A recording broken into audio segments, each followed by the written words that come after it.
चलिए शुरुआत करेंगे। अब हम 10 के दमदार ट्रेड्स की वीडियो में रहेंगे आपके साथ। हमारे साथ इस शो में मानस जायसवाल और आशीष बहेती पिछले शो से बने हुए हैं। साथ ही अमित सेठ और सौमिल मेहता भी जुड़ेंगे अपने टॉप ट्रेड्स के साथ। मार्केट आउटलुक पर बात करेंगे मार्सलेस इन्वेस्टमेंट मैनेजर्स के फाउंडर और CIO सौरभ मुखर्जी से, और टेक्निकल्स पर बात होगी JM फाइनेंशियल सर्विसेज के डायरेक्टर और head of research Rahul Sharma से। आशीष बताएंगे कि SMA शेयरों में किस तरह से पंप एंड डंप का एक खेल खेला गया और इस पर सेबी ने क्या एक्शन लिया। ये सब कुछ ही देर में आपके लिए शो में। लेकिन अब हम बात करते हैं आज के मार्केट एक्शन की, और निफ्टी में करीब करीब माफ़ कीजिएगा 200 पॉइंट की रैली है जो सस्टेन कर रही है। सुबह से वहीं गैप अप हुआ है और वहाँ से थोड़ा सा नीचे आए हैं हम। बैंक निफ्टी 54,876 पर, बैंक निफ्टी में भी देखिए 55,000 बैंक निफ्टी पर, और निफ्टी पर करीब करीब 24,000 ये लेवल्स थे जो आज हमने सुबह डिस्कस किया था कि यहाँ पर काफ़ी स्ट्रॉन्ग रेजिस्टेंस होगी और यहाँ खोलेंगे तो शायद आपको बहुत ज़्यादा मौका ना मिले। हाँ, थोड़ा नीचे आ जाए अगर, और उसके बाद अगर सपोज करिए थोड़ा और करेक्शन हो, 54,600-700 तक आए बैंक निफ्टी, निफ्टी 23,850 तक आए तो शायद एक मौका हो। खैर अभी के लिए कुछ स्टॉक स्पेसिफिक मूव्स देखते हैं कहाँ पर अच्छे मूव्स आ रहे हैं। एक बार इन्फो एज रखिएगा, हमने गेनर्स काफ़ी डिस्कस कर लिए। इन्फो एज 5% नीचे, जी हाँ, आज का सबसे बड़ा लूज़र। इवन स्ट्रॉन्ग मार्केट में इन्फो एज कोलैप्स हो रहा है। इसके अलावा कोलगेट 3% नीचे, ऑयल इंडिया 2% नीचे, NALCO, FSN e commerce, Hindalco अब हालांकि लोअर लेवल से थोड़ा रिकवर हो रहा है लेकिन अभी भी 1-1.5% नीचे है। गेनर्स में क्या है? गेनर्स में सबसे ऊपर है आपका गेल, 5% के शानदार मूव्स गेल में, और अब FNO का टॉप गेनर बन चुका है। आयशर मोटर्स भी 5% ऊपर, टोरेंट फार्मा, ग्लेनमार्क फार्मा, सम्मान कैपिटल। देखिए सम्मान में उस दिन बहुत दिनों के बाद हमने एक पॉजिटिव व्यू लिया था और देखिए 168 तक का मूव आ चुका है अब सम्मान में, और शानदार मूव्स हैं। BPCL, Ashok Leyland, L&T finance, LIC, ये कुछ स्टॉक्स हैं जहां पर इस समय अच्छे मूव्स दिखाई दे रहे हैं। फिर जी, ये थी अब तक के बाजार की छोटी सी समरी। इस पौन घंटे में बाजार ने क्या शक्ल सूरत ली और कुछ स्टॉक स्पेसिफिक एक्शन। आइए पैनल से मुलाकात करते हैं, बात करते हैं पिछले कार्यक्रम से। इस कार्यक्रम में आशीष बहेती जी और मानस जी उपस्थित रहेंगे, फ्रेश पर्सपेक्टिव लेकर, ताज़ा तरीन नजरिए लेकर। अमित सेठ और सौमिल मेहता, आप सभी को नमस्कार। सौमिल, आपके दो ट्रेड्स क्या हैं इस वक्त के? Good morning to everyone. मेरे दो ट्रेड्स होंगे। पहला ट्रेड होगा यूनियन बैंक। यूनियन बैंक में एक एंडिंग डायगोनल पैटर्न ऊपर की तरफ टूटा है, फिर से एक higher top higher bottom formation शुरू हुआ है on the daily charts, which is great sign. 200 daily exponential moving average के ऊपर आज के सेशन में शुरुआत हुई है, which is again a very positive sign for the stock. मुझे लगता है यहाँ से ये शॉर्ट टर्म में अच्छा बाउंस बैक दे सकता है क्योंकि हमने एक अच्छी करेक्शन देखी है ये स्टॉक में, और मीडियम टर्म में अभी भी मुझे लगता है कि स्ट्रक्चर इज पॉजिटिव और फिर से एक नई रैली ऊपर में शुरू हो सकती है। मेरे टारगेट यूनियन बैंक में होंगे 173 प्लस के होंगे, और मेरा स्टॉप लॉस होगा 160। दूसरा स्टॉक होगा L&T। L&T में अगेन वी सीन एक अच्छा खासा कंसोलिडेशन हमने कुछ समय से देखा है, और ये consolidation exactly 200 daily moving average के ऊपर हुआ है। आज के सेशन में पॉजिटिव मोमेंटम है, गुड, बहुत ही स्ट्रॉन्ग मोमेंटम है, trading about 20, 40, 200 daily moving average. ये कंसोलिडेशन ऊपर की तरफ टूटा है, तो मेरा जो स्टॉप लॉस होगा L&T में दैट इज 3,920, और ऊपर में मेरे टारगेट्स होंगे 4,200। चलिए, लार्सन एंड ट्यूब्रो अच्छा मूव यहाँ पर है इस समय। Amit ji good morning. अमित जी, आपकी दो ट्रेड्स इस समय की। Good morning Anuj ji, good morning Viren ji and everybody on the panel. Anuj ji, दो ट्रेड्स इस समय की। पहली रहेगी एबीबी, जैसे कि कैपिटल गुड सेक्टर में काफी अच्छी खासी स्ट्रेंथ है, लार्सन में भी एक रेंज ब्रेकआउट है। सिमिलरली अगर हम एबीबी में भी देखें तो यहाँ पे भी एक कंसोलिडेशन और बेस बनाने के बाद स्टॉक बाहर आ रहा है, गैप फिलिंग प्रोसेस ऑन है। स्टॉक ने 10, 20 और 50 डेमा रीगेन किया है। नियर टर्म मोमेंटम काफी अच्छा है इस काउंटर में, तो इसे बाय करना है। प्राइस करंटली 6786 या 6790 के आसपास है। 6700 का स्टॉप लॉस रहेगा, और टारगेट्स यहाँ पे हमारे रहेंगे 7,000 रुपीज के एबीवी में। सेकेंड स्टॉक जो मुझे पसंद आ रहा है that is CG power. CG power में हमने कंटिन्यूअस स्ट्रेंथ देखी है। यहाँ पे भी एक मूविंग एवरेजेस से 2 दिन पहले स्ट्रॉन्ग पुल बैक देखा था। 2 दिन का एक साइडवेज हॉल्ट था with very small doji candles, और आज के सत्र में वापस हम एक कंटिन्यूएशन ऑफ अप ट्रेंड देख रहे हैं, तो इसे बाय करना है। 882 का प्राइस है, स्टॉप लॉस रहेगा 870 का, 870 का, और टारगेट्स लगभग रहेंगे 910 रुपीज के। ओके, चलिए, तो ये अमित जी के 2 ट्रेड्स हो गए। मानस, आपके 2 ट्रेड्स? तो देखिए, पहला आइनॉक्स विंड पे खरीदारी करने की राय रहेगी। आइनॉक्स विंड ने 92 के आसपास बेस बनाया और आज कंफर्मेशन दिया है हायर टॉप्स हायर बॉटम्स का, 10-20 मूविंग एवरेज के ऊपर निकला है। तो आइनॉक्स विंड में खरीदारी करेंगे, 95 के स्टॉप लॉस से खरीदारी करनी है। 93 माफ करिएगा, 103 तक के टारगेट्स पॉसिबल है, 103। जो दूसरा स्टॉक है वो पेट्रोनेट का है। पेट्रोनेट पे भी देखें तो बढ़िया रैली देखने को मिली। स्टॉक ने अपने 200 मूविंग एवरेज को आज रिगेन किया, अच्छे वॉल्यूम्स हैं। आई थिंक नेक्स्ट ब्रेकआउट के लिए स्टॉक तैयार है। तो पेट्रोनेट पे खरीदारी करेंगे, 276 का स्टॉप लॉस लगाएंगे और 295 के टारगेट सेट करेंगे। ओके, चलिए, ये मानस जी की ट्रेड्स हो गई। आशीष जी, आपकी 2 ट्रेड्स? जी, मुझे पहला जो ट्रेड रहेगा वो पीएनबी हाउसिंग फाइनेंस पे खरीदारी की सलाह रहेगी। यहाँ पे एक अच्छा क्लीन ब्रेकआउट देखने मिला और स्टॉक में मोमेंटम स्ट्रॉन्ग बन रहा है इन लेवल्स पे भी। तो 1070 का स्टॉप लॉस लगाकर यहाँ खरीदारी की सलाह रहेगी। 1120 का टारगेट फर्स्ट, और दूसरा जो टारगेट रहेगा वो 1150 तक का देखने मिल सकता है यहाँ पर। दूसरा जो स्टॉक में अच्छा लग रहा है वो एवी कैपिटल का, यहाँ पे भी मोमेंटम स्ट्रेंथ दिखा रहा है, तो यहाँ पे खरीदारी की जा सकती है। 355 का स्टॉप लॉस लगाना है। 370 और 375 तक के टारगेट्स इसमें देखे जा सकते हैं। ओके, चलिए, अब आगे बढ़ते हैं। हमारे साथ मार्केट आउटलुक पर चर्चा करने के लिए मार्सलस इन्वेस्टमेंट मैनेजर्स के फाउंडर और सीईओ सौरभ मुखर्जी मौजूद हैं। उनसे जानते हैं कि इनकी रणनीति क्या होगी इस समय बाजार में। Saurabh ji, good morning. भारत के लिए एक बड़ा चैलेंज रहा है पिछले कुछ महीनों में मैक्रो, क्योंकि जिस तरीके से डॉलर रुपए में एक बड़ा मूव आया, कच्चा तेल लगातार 100 के ऊपर रहा। क्या अगर ये डील हुई तो कुछ रिलीफ की पॉसिबिलिटी है? काफ़ी अंडर परफॉर्मेंस हुई है हमारी मार्केट की, क्या उसको थोड़ा सा रिपेयर करने की एक पॉसिबिलिटी बन रही है? अरे, थोड़ी बहुत relief rally, Anuj, the odds are high, probability high है कि थोड़ी बहुत रिलीफ रैली देखने को मिलेगी। होपफुली ट्रम्प जी डील को साइन करेंगे, क्योंकि हर बार वो बोलते डील साइन करेंगे, फिर कुछ फाइनली फिर बार्गेनिंग शुरू करते हैं, ब्रिंकमैनशिप शुरू करते हैं। तो अगर डील साइन हो गई, हॉर्मुज का स्ट्रेट खुल गया, रिलीफ रैली होना लॉजिकल बनता है। थोड़ा बहुत जो अंडर परफॉर्मेंस, भयंकर अंडर परफॉर्मेंस रहा है इंडिया का, I think highest in 30 years रहा है, कुछ हद तक वो अनवाइंड होगा। बट अगर हम 1 साल का पिक्चर देखें, 2 साल का पिक्चर देखें अनुज, आई थिंक सिचुएशन अभी भी मेरे ख्याल से काफी संगीन है। आई थिंक 3 मुद्दे काफी अहम हो जाएंगे। आई थिंक मार्जिन प्रेशर, जो करंट क्वार्टर है 1Q फर्स्ट क्वार्टर में, मार्जिन प्रेशर सॉलिड आएगा। टॉप लाइन ग्रोथ की उतनी दिक्कत नहीं है, जो कंपनी से बात चल रही है, बात होती रही थी, टॉप लाइन ग्रोथ 1Q में ठीक ठाक आ रहा है, बट मार्जिन प्रेशर मेरे ख्याल से करारा आएगा। रुपी डिप्रीशिएट हुई है, तो जाहिर है सारे इंपोर्टेड सामान, इंपोर्टेड इनपुट्स महंगे हो गए हैं। एडिबल ऑयल 50-60% भागा है लास्ट 6 महीने में। साथ ही साथ मॉनसून की भी कुछ दिक्कतें सुनने को आ रही है मेटीरियोलॉजिकल डिपार्टमेंट से। सो पहला है मार्जिन प्रेशर। दूसरा है जॉब लॉसेस का सिलसिला। सो मैं जहाँ पे भी जाता हूँ, पुणे जाता हूँ, हैदराबाद जाता हूँ, बेंगलोर जाता हूँ, गुड़गांव जाता हूँ, सुनने में आता है कि टेक कम्युनिटी में त्राही त्राही है। सबको फिक्र है अपने जॉब्स की, उसका रियल एस्टेट पे भी इम्पैक्ट आ रहा है, रेजिडेंशियल हाउसिंग मार्केट ठंडा पड़ रहा है। तो ये बड़ा मुद्दा बनेगा। जैसे जैसे एआई का प्रहार बढ़ता है, एजेंटिक एआई आती है, हमारे टेक कम्युनिटी हमारा अहम हिस्सा है इकोनॉमी का, वहां पे एक बड़ा प्रहार मुझे लगता है अगले 1-2 साल में आएगा। तो दूसरा मुद्दा है। और तीसरा देखना पड़ेगा आरबीआई पूरे सिचुएशन के साथ कैसे जूझती है। प्रयास कर रही है रुपये को डिफेंड करने का, बट मुझे लगता है रेट हाइक्स करने की जरूरत पड़ेगी।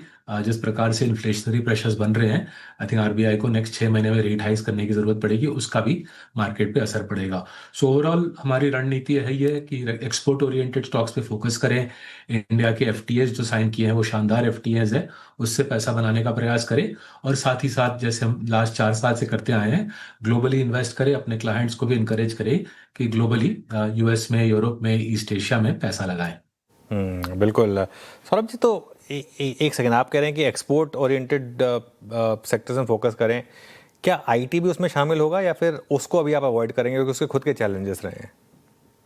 तो देखिए, आईटी में हमारे पास जैसे काफी दिनों से, काफी सालों से परसिस्टेंट है, तो वो लेके बैठे हैं। वहां पे कुछ चिंताएं हैं, but on balance 1-2 IT stock portfolio में होना बनता है मेरे ख्याल से। बट जो मेन हमारा जो थ्रस्ट है एक्सपोर्ट ओरिएंटेड इन्वेस्टमेंट्स में, वो मैन्युफैक्चरिंग पे, मैन्युफैक्चर्ड एक्सपोर्ट ओरिएंटेड इन्वेस्टमेंट्स है।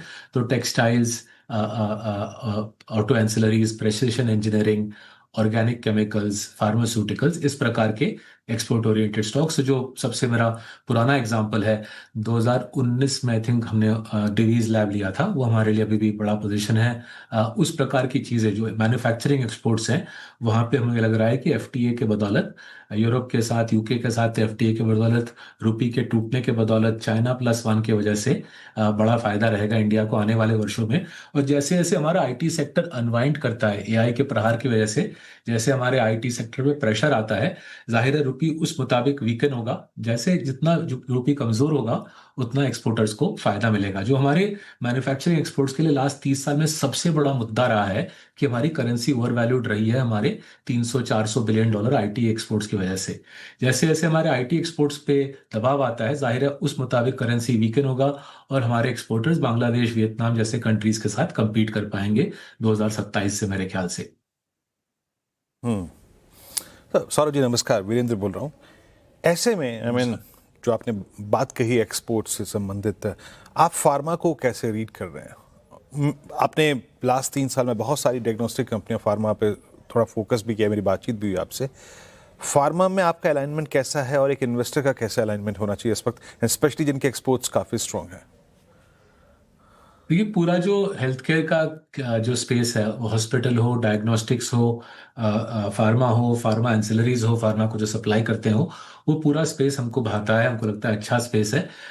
इसके 2-3 अलग अलग ड्राइवर है। पहला है कंट्री में, इंडिया में इटसेल्फ भारत सरकार बोल रही है वो हेल्थ केयर पर उतना नहीं खर्चेगी। भारत सरकार का का होप है, ड्राइव है, थ्रस्ट है आयुष्मान भारत की तरफ, जहाँ पे आयुष्मान भारत की तरफ भारत सरकार इंश्योरेंस दे रही है, लेकिन सरकार बोल रही है कि प्राइवेट सेक्टर को तुम लोग हॉस्पिटल बनाओ, तुम लोग दवाई बांटो, राइट। सो इसलिए प्राइवेट सेक्टर में हॉस्पिटल्स, डायग्नोस्टिक्स, दवाई का डोमेस्टिक स्टोरी भी हमको भाता है। सो बहुत सालों से अभी नारायण रुद्रवाला पोर्टफोलियो में है, डॉक्टर लाल पैथलैब बहुत सालों से हमारे पोर्टफोलियो में है, विजय डायग्नोस्टिक्स हमारे पोर्टफोलियो में काफ़ी सालों से है। सो ये होगा डोमेस्टिक स्टोरी, राइट।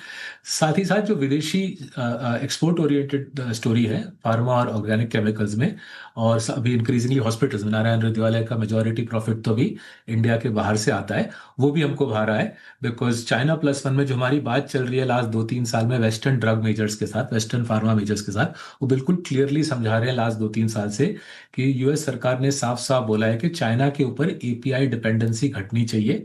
और जाहिर है अगर चाइना के ऊपर एपीआई डिपेंडेंसी घटानी है वेस्टर्न फार्मा मेजर्स को, तो एक ही देश है हिंदुस्तान जहां पे उनको आना पड़ेगा। So export oriented pharma, export oriented hospitals, export oriented medical devices, ये स्पेस भी हमको इंक्रीजिंगली अट्रैक्टिव लग रहा है। साथ ही साथ जैसे जैसे रुपये वीकन करता है, तो ये एक्सपोर्ट ओरिएंटेड कंपनीज की कमाई रुपए में बढ़ जाते हैं। अच्छा सौरभ जी, इस ऑयल शॉक है ना, ऑलमोस्ट हमने इस दौर में 126 का क्रूड देख भी लिया दोबारा। इस ऑयल शॉक के दौरान ऑटो में क्या आपने व्यू रखा है? देखिए आज क्रूड रिट्रेस हुआ है तो स्टॉक्स चल रहे हैं थोड़ा सा, बट आपने स्लाइड थोड़ा सा शिफ्ट या फिर फोकस किया है कुछ ऑटो या ऑटो एंसिलरी कंपनी में जिनका उद्योग काफ़ी हद तक ईवी से संबंधित है, या फिर वो फ्रंटलाइन ऑटो कंपनियां जिनका ईवी पोर्टफोलियो काफ़ी स्ट्रॉन्ग है? कई सालों से हमारा आइशर मोटर्स में निवेश है। आई थिंक 4 साल होने को आ रहे हैं, तो आइशर मोटर्स हम लेके बैठे हैं। जाहिर है अगर ये हॉर्मुज का डर, ईरान वॉर का खौफ घट जाएगा तो आइशर मोटर्स में एक रिकवरी दिखेगी। तो लंबा पुराना होल्डिंग है, उस पर हमने कुछ खास परिवर्तन किया नहीं है। मुझे समझ आता है कि आइशर मोटर्स का ईवी प्रोपोजिशन उतना स्ट्रांग नहीं है, बट जो आइशर का प्रोपोजिशन है हाई क्वालिटी बाइक्स का, एक स्टेटस ओरिएंटेड बाइक्स का, प्लस एक्सपोर्ट ओरिएंटेड प्ले भी है आइशर, और साथ ही साथ उनका सीवी बिजनेस भी अच्छा है, तो उनको काफी सालों से भाया है। So we been long standing holders Eicher Motors में। करीबन 2 साल पहले हमने एस्कॉर्ट्स कुबोटा में होल्डिंग बनाई थी, उसको भी बरकरार रखा है। कुबोटा ने काफी बार मार्केट को समझाया है कि वो इंडिया को एक्सपोर्ट हब बनाएगा। रुपये की कमजोरी हमारे एफटीएस का फायदा उठा सकती है कुबोटा हमारे ख्याल से। इसके आगे आइशर और एस्कॉर्ट्स के आगे हमने ऑटो ओईएम्स में, वो ईवी हो या आइस हो, इसके आगे हमने ऑटो ओईएम्स में निवेश नहीं किया है। रिसर्च कर रहे हैं, सोच रहे हैं करें या ना करें ईवी वाले स्पेस पे, बट अब तक फिलहाल कोई ईवी में फिलहाल निवेश नहीं हुआ है। ऑटो एंसिलरीज में और काम कर रहे हैं, काफी मेहनत कर रहे हैं ऑटो एंसिलरीज में, समझने के लिए कि इनको फायदा होगा नहीं एफटीए का। सुपरफिशियली अगर हम देखें EU का जो FTA है वो इंडियन ऑटो एंसिलरीज के लिए करीबन 1 ट्रिलियन यूरो का मार्केट खोल देगी, राइट। और ड्यूटी फ्री एक्सेस मिल जाएगा 1 ट्रिलियन यूरो के मार्केट में। सवाल ये खड़ा होता है कि कौन से ऑटो एंसिलरीज हमको इस मार्केट में फायदा दिला सकती है, तो उसमें हम काम कर रहे हैं। वैल्यूएशंस कुछ हद तक सस्ते हो गए हैं लास्ट 6-8 महीने में। मेरे ख्याल से वैल्यूएशंस और सस्ते होंगे। पूरा overall small and mid cap space पे मुझे लगता है कि वैल्यूएशंस और नीचे जाएंगे over the next 12 months. Okay, बिल्कुल। अच्छा, सौरभ जी, आपने एक बात कही है और आप हमेशा खैर कभी भी कोई सवाल अवॉइड नहीं करते हैं। एक जो ग्लोबल इन्वेस्टिंग की आपने बात की है, तो बहुत लोग ये पूछते हैं कि फिर ग्लोबल इन्वेस्टिंग में कहाँ इन्वेस्ट करें, कौन सी मार्केट्स इस समय आपको इंटरेस्टिंग लग रही हैं, और जो आपके फंड में इन्वेस्ट करते हैं उनमें आप कैसे फिर ग्लोबल मार्केट में इन्वेस्टिंग कर रहे हैं, कौन सी मार्केट्स में किस तरीके के स्टॉक्स में इन्वेस्ट कर रहे हैं आप? सो देखिए, हमारा जो फंड है करीबन 70-80% नॉन मैग 7 है। सो मैग 7 जो मशहूर जो टेक स्टॉक्स है यूएसए के, जैसे कि इनविडिया, जैसे कि माइक्रोसॉफ्ट वगैरह, वो हमारे फंड का केवल 20% हिस्सा है। 80% हमारा फंड यूरोप, अमेरिका और ईस्ट एशिया में स्मॉल एंड मिड कैप्स में निवेशित है।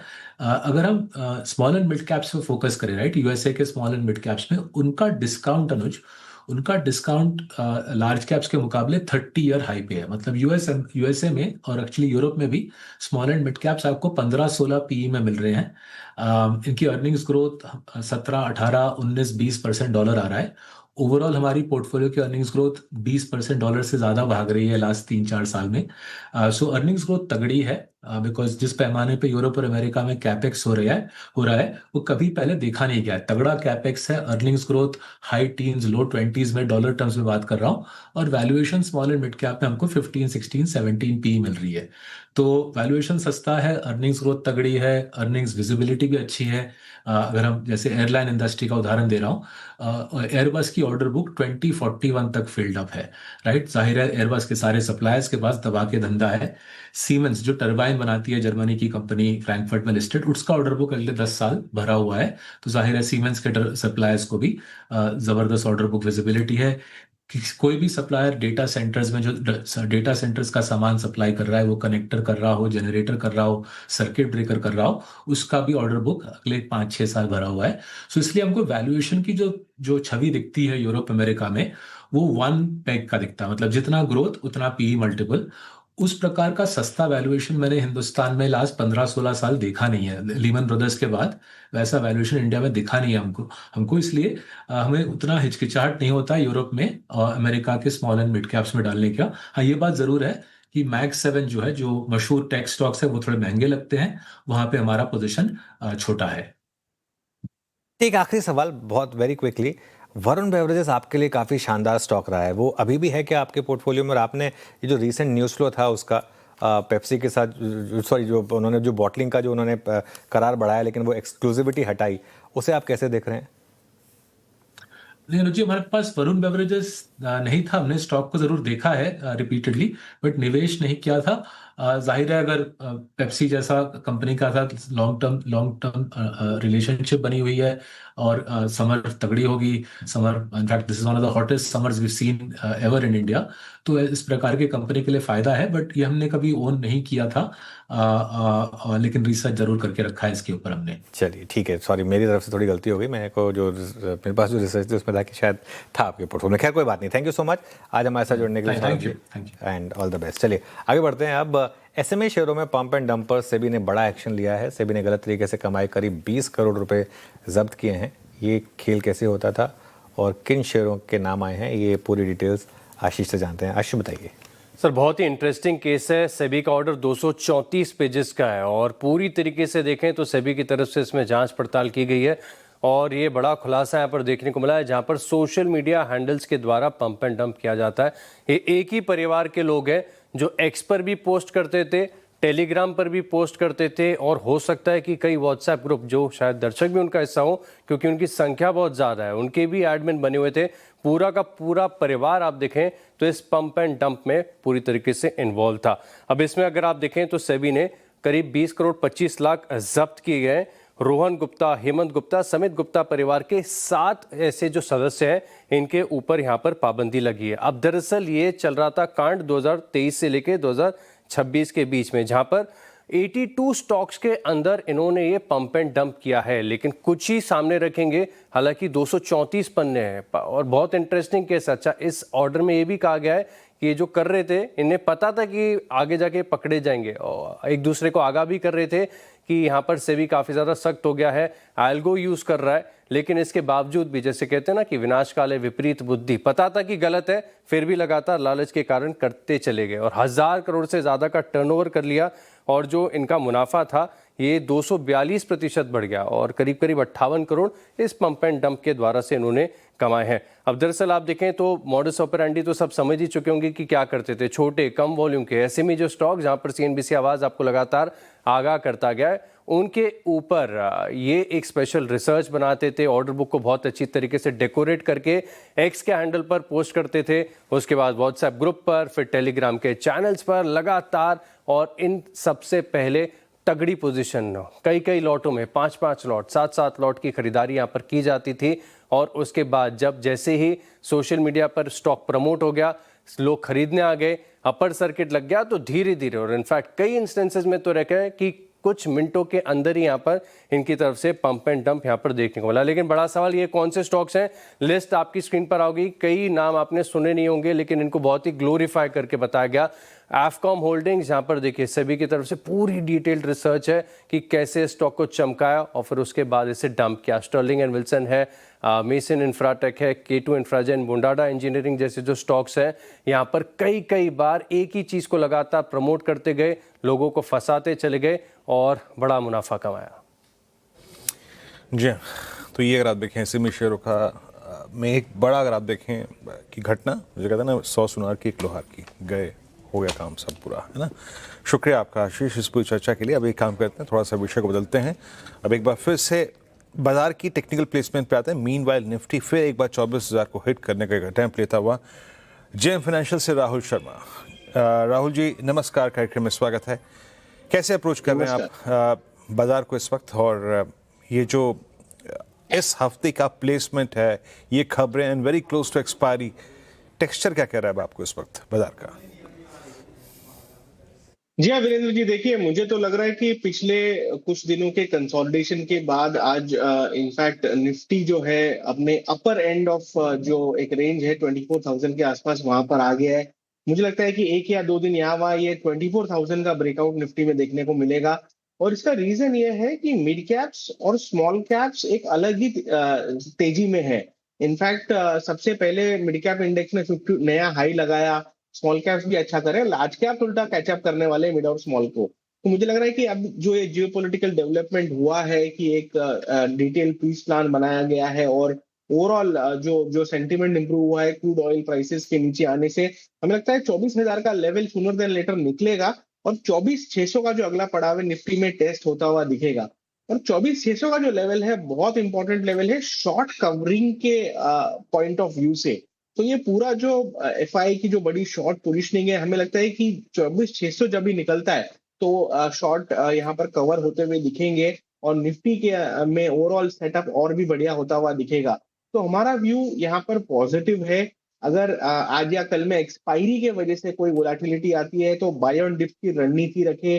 24,600 24,500 पर मल्टीपल सपोर्ट है निफ्टी के। और ओवरऑल हमें लगता है कि अभी भी इनफैक्ट आज और कल में स्टॉक स्पेसिफिक एक्टिविटी बहुत ज्यादा जबरदस्त है। तो हमारे आज के टॉपिक्स है, एज अ डिस्क्लेमर हमने हमारे क्लाइंट्स को रेकमेंड किए हुए हैं। आज का हमारा टॉपिक है लार्सन एंड टूब्रो। बहुत ही अच्छा वॉल्यूम बेस्ड आज स्टॉक के अंदर रिकवरी देखने को मिल रहा है। इनफैक्ट जो एक छोटा कंसोलिडेशन स्टॉक ने किया है, बेस बनाया 3900 के आसपास, अब हमें लगता है कि स्टॉक 4200 के टारगेट टेस्ट करने के लिए तैयार है। तो 3950 के स्टॉप लॉस से बाय करें और लार्सन एंड टूब्रो में लगता है कि एक अच्छा मोमेंटम देखने को मिल सकता है। दूसरा जो सेटअप है वो डिक्सॉन टेक में है। काफी स्टॉक पिटा हुआ था। इनफैक्ट एक मल्टी वीक कंसोलिडेशन पूरा हुआ है, 10,000 से 11,000 के रेंज में स्टॉक ने एक बेस बनाया है और फ्राइडे के सेशन में वॉल्यूम बेस्ड ब्रेकआउट दिया है डिक्सॉन ने। और हमें लगता है कि अब स्टॉक तैयार है 12,400 12,800 तक के लेवल्स लगाने के लिए। तो पोजिशनल रूप से इसे बाय किया जा सकता है डिक्सॉन टेक को और 11,400 का स्टॉप लॉस रहेगा फ्रेश लॉन्ग पोजीशंस के लिए। तो ये दो हमारे टॉप हाई कन्विक्शन आइडियाज है, Larsen and Toubro large cap में से और डिक्सॉन मिड कैप में से, जो हमें लगता है कि काफी बेहतरीन सेटअप है, रिस्क रिवॉर्ड फेवरेबल है और मार्केट में मोमेंटम हमें लगता है कि सूनर देन लेटर वापस आता हुआ दिखेगा। Okay Rahul ji, good morning. Very quickly, तो बैंक निफ्टी अगर ये निकाल दे 55,300 के करीब का लेवल, तो क्या वापस 57,000 57,300 का मामला खुलेगा क्या?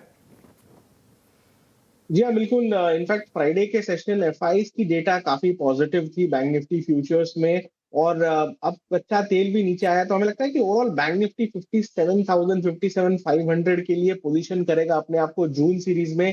फ्रॉम अ पोजिशनल पर्सपेक्टिव हमें लगता है बैंक्स भी यहाँ पर अच्छे कैचअप करते हुए दिख सकते हैं। बैंक निफ्टी में खास करके जो पीएसयू बैंक्स पे हमने सेलिंग प्रेशर देखा था, वहां पर हमें लग रहा है कि रिवर्सल्स आ सकते हैं। और ओवरऑल बैंक निफ्टी में हमारा जो जो व्यू है क्लियर है कि यहाँ पर एक तेजी आपको अर्ली जून सीरीज में देखने को मिल सकती है, जिसकी पोजीशनिंग शायद आज से ही शुरू हो गई है। ऑलराइट राहुल जी, बहुत बहुत शुक्रिया आज हमारे साथ जुड़ने के लिए। इस शो को समेट रहे हैं, मार्केट डे हाई पर है और बस एक थोड़ा सा शायद धक्का हो चाहिए 55,000 बैंक निफ्टी पर और 24,000 निफ्टी को क्रॉस करने के लिए। आपके सवाल होंगे काफ़ी इस शो को समेट रहे, जैसे मैंने कहा। इसके बाद कंचन और श्रेया आपके लिए लेकर आएंगे ट्रेडर्स हॉटलाइन।